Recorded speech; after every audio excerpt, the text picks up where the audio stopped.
तो बाबू कल हम लोग पढ़े थे विद्युत चुंबकीय प्रेरण का सारा क्वेश्चन पढ़ लिए थे। कल नहीं परसों के वीडियो में ट्रांसफार्मर पूरा कंप्लीट हो चुका था। ट्रांसफार्मर से बहुत ज्यादा क्वेश्चन आता है, उस वीडियो को जरूर देखिएगा। चलिए अब आगे बढ़ते हैं बाबू। विद्युत चुंबकीय प्रेरण चैप्टर 6 नंबर चैप्टर का केवल अब प्रूफ बचा है 3 गो, वो पढ़ेंगे तो खत्म हो जाएगा। उसके बाद हम अगला चैप्टर 7वां स्टार्ट करेंगे, ठीक है। चलिए, प्रेरक में संचित ऊर्जा एग्जाम में पूछ चुका है, ध्यान से देखिएगा। प्रेरक में संचित ऊर्जा, प्रेरक में संचित ऊर्जा। तो देखो, माना कि एक प्रेरक, ये प्रेरक है गोल गोल, माना कि एक प्रेरक का प्रेरकत्व L है, जिसको एक बैटरी से जोड़ा गया है, जिसका वोल्टेज V और EMF E है, ठीक है। माना कि एक प्रेरक का प्रेरकत्व L है, जिसको एक बैटरी V और EMF E से जोड़ा गया है, कोई दिक्कत। अब देखो, अब हम लोग इसको प्रूव करेंगे, प्रेरक में संचित ऊर्जा। चलो, हम लोग पहले से फॉर्मूला जानते हैं कि V बराबर W बटा क्या होता है Q, विभवांतर बराबर कार्य बटा आवेश। अब तुम ये जान लो, कार्य ही ऊर्जा है और ऊर्जा ही कार्य है। तो कार्य ऊर्जा है तो W को क्या मान सकते हैं U, और बाबू V को EMF भी बोलते हैं, विभवांतर EMF दोनों से माना जाता है, तो V को क्या लिख सकते हैं E। तो देखो, विभवांतर ही EMF है तो क्या लिखेंगे E, कार्य ही ऊर्जा है तो क्या लिखेंगे U। अब पहले से नीचे क्या है Q। तो देखो यहाँ साइड में हिंट लिख दिए हैं कि V का जगह क्या रखेंगे E, W का जगह U, कोई दिक्कत, क्लियर है। अब देखो बाबू, ये E है, E EMF है। EMF का फार्मूला नोट्स में देखोगे, अभी क्रैश कोर्स में पढ़ाया नहीं गया है। EMF का फार्मूला -LdI/dt होता है, लेकिन ये माइनस तब लिखते हैं जब दिशा का बात होता है, दिशा का बात नहीं होगा तो माइनस नहीं लिखेंगे। तो चलो एक चीज करते हैं हम लोग, इस E का मान उठाकर हम यहां रखते हैं, ठीक है, चारों को। अच्छा, अगर ऊपर D लगाएंगे तो नीचे वो क्या हो जाएगा D। तो देखो E बराबर U बटा क्या है Q है, ऊपर D लगाएंगे तो नीचे वो क्या लगेगा D। अब बोलो E का मान कितना है LdI बटा क्या dt। E का मान है LdI बटा dt बराबर du बटा क्या dq, कोई दिक्कत। अब हम चाहते हैं कि नीचे वाला dq ऊपर आ जाए तो क्या होगा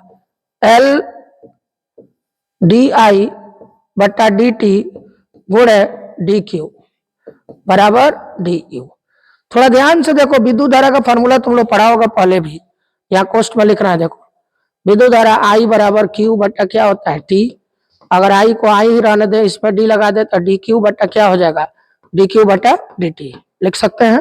तो देखो I बराबर Q बटा T होता है, ऊपर D लगाए नीचे वो D लगाए। तो अब देखो ये dQ बटा dt, इसमें कहीं है dQ बटा में क्या है dt। तो dQ बटा dt का जगह हम लोग क्या रखेंगे I, तो I रखेंगे बाबू यहाँ पर। तो पहले से क्या है LdI गुणे क्या LdI गुणे I बराबर du। किसी को कोई दिक्कत। अब आगे बढ़ा रहे हैं बाबू ध्यान से। अब आप बताइए, इसको पहले और इसको बाद में लिख सकते हैं, तो क्या लिखेंगे du बराबर पहले क्या लिखेंगे I, du बराबर I LdI, I L छोड़ो, पहले क्या लिखेंगे du बराबर LIDI, सब गुणा में तो किसी को कहीं लिख सकते हैं। तो du बराबर IL या LIDI, LIDI लिख सकते हैं, कोई दिक्कत है। अब चलिए दोनों तरफ इंटीग्रेशन करने पर प्रूव कर रहे हैं, दोनों तरफ, ये फिगर हम हटा दें, फिगर का जरूरत नहीं है यहां पर। तो चलिए दोनों तरफ इंटीग्रेशन करने पर, दोनों तरफ इंटीग्रेशन करने पर, बोर्ड पर देखिए, integration left side integration, integration of du, integration of LIDI।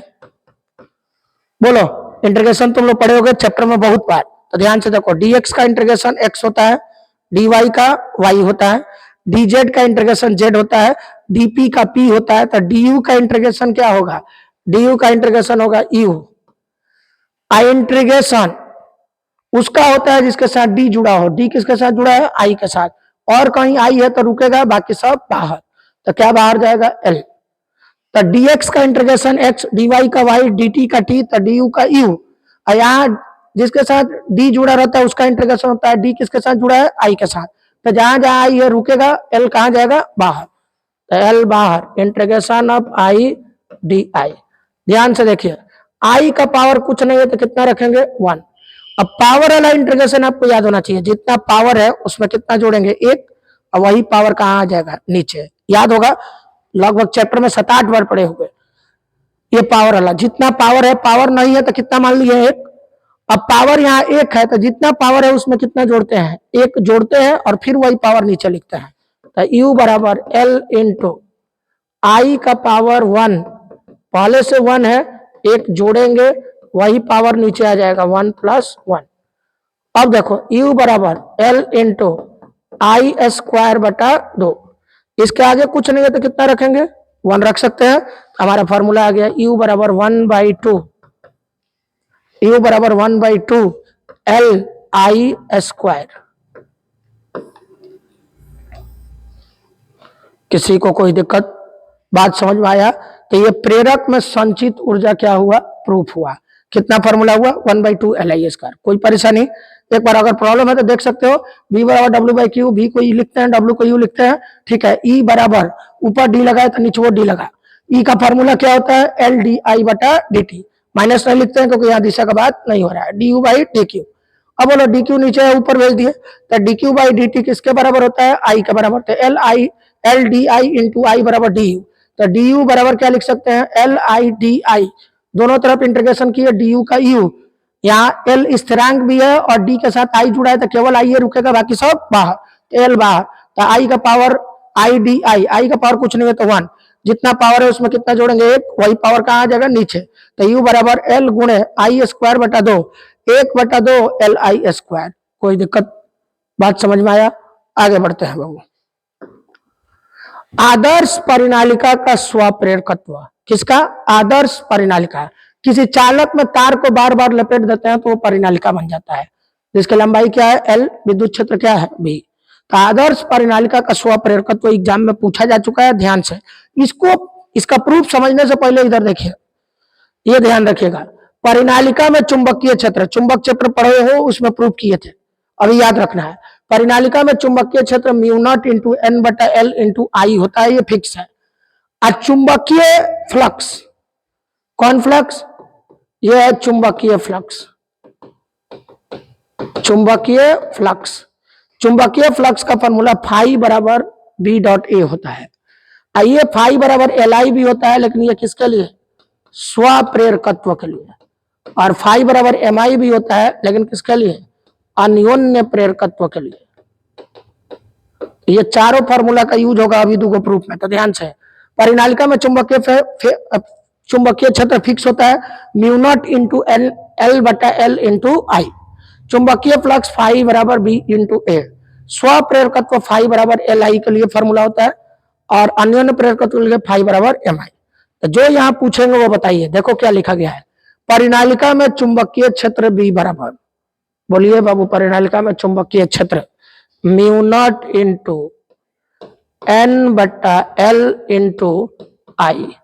कोई दिक्कत? परिनालिका में चुंबकीय क्षेत्र फिक्स है, याद रखना है। इस चैप्टर में चुंबक में फिर पढ़ा देंगे क्रैश कोर्स में। तो μ0 × N/L × I। तार के एक फेरा में चुंबकीय फ्लक्स, तार के एक फेरा में चुंबकीय फ्लक्स, चुंबकीय फ्लक्स का फॉर्मूला बताओ। φ बराबर B.A। एक फेरा में B.A तो 5 फेरा में 5 से गुणा होता, 10 फेरा होता, तार का 10 फेरा होता तो 10 से गुणा होता। अभी कितना फेरा माना गया है? तार के कितना फेरा? N फेरा, तो N से गुणा होगा, NBA। कोई दिक्कत? तो परिनालिका में चुंबकीय क्षेत्र μ0 × N/L × I। तार के एक फेरा में चुंबकीय क्षेत्र B.A, तो तार के N फेरा में चुंबकीय क्षेत्र N से गुणा होगा, NBA। अब सबका मान रख देंगे, कटा कर आंसर आ जाएगा। तो मान रखते हैं, देखो स्वप्रेरकत्व का बात हो रहा है ना, तो स्वप्रेरकत्व के लिए φ की जगह क्या रखेंगे? LI। ये φ है, इसके जगह रखेंगे LI। बोलो N गुणे किसका मान? B का। B का मान यहाँ निकाले थे, रखेंगे μ0 × एन बट्टा एल इंटू आई, आई इंटू पहले से क्या है ए। एक बार और देखिए, स्वप्रेरकत्व के लिए बात हो रहा है तो फाई की जगह क्या रखेंगे एल आई, एन गुणे बी का मान तो यहां निकाले हैं ये रख दिए, आई इंटू ए रख दिए। कुछ कट रहा है देखो तो आई से आई क्या हो जाएगा कट जाएगा, जो बचेगा वो हमारा आंसर है।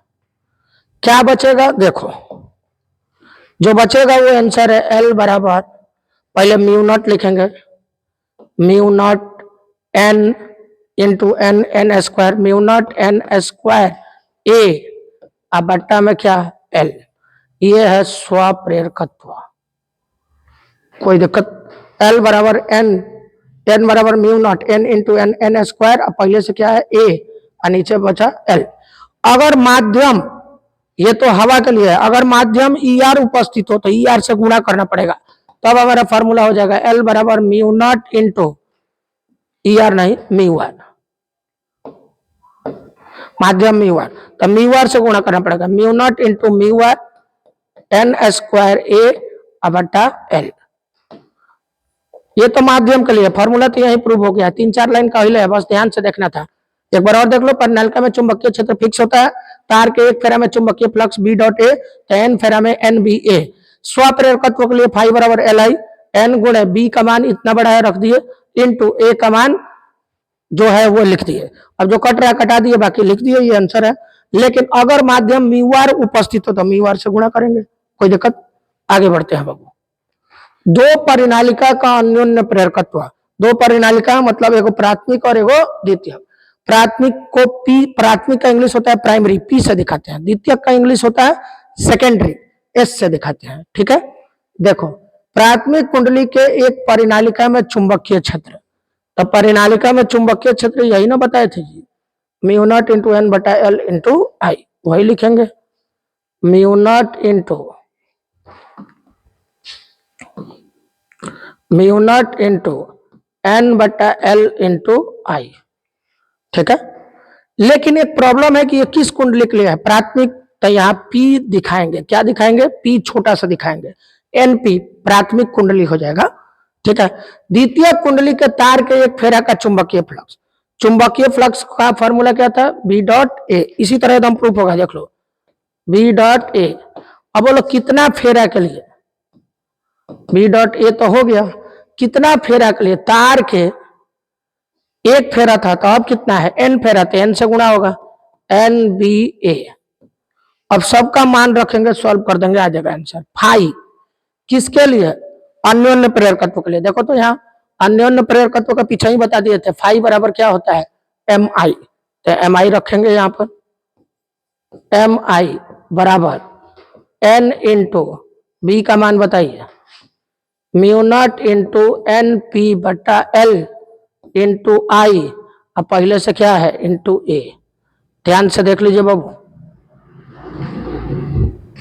फिर से एक बार देख लीजिए, अन्योन्य प्रेरकत्व के लिए फाई का मान कितना होता है एम आई, तो एम आई रखेंगे बराबर, ये कौन कुंडली है द्वितीय कुंडली, तो एन का जगह एन एस रखेंगे।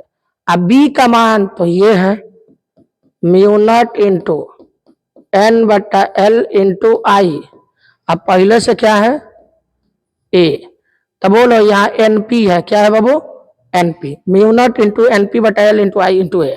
कुछ कटेगा देखो तो, आई से आई कट गया, इसलिए एम बराबर पहले म्यू नॉट फिर एन एस फिर एन पी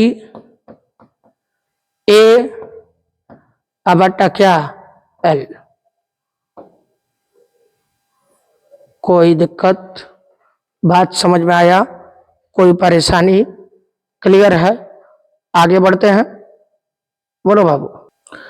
बाबू 6 नंबर चैप्टर विद्युत चुंबकीय प्रेरण का 3 को प्रूफ अभी पढ़ाया, वो खत्म हुआ। अब स्टार्ट होगा 7वां चैप्टर प्रतिवर्ती धारा, एसी अल्टरनेटिंग करंट। देखिए इसमें पहला टॉपिक पढ़ेंगे प्रतिघात।